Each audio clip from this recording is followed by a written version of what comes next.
What the hell is snoring? You think it's just loud sleeping? Wrong.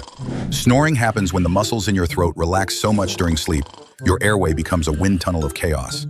Air squeezes past floppy tissue, rattling like a chainsaw in a meat tent. That noise? That's your soft palate throwing a tantrum. Throw in some alcohol, a dad bod, and sleeping like a corpse, and boom, you're a human jackhammer. If you snore like a warthog, don't just blame the nose, blame your collapsing airway. And maybe talk to a doctor before your heart files for early retirement.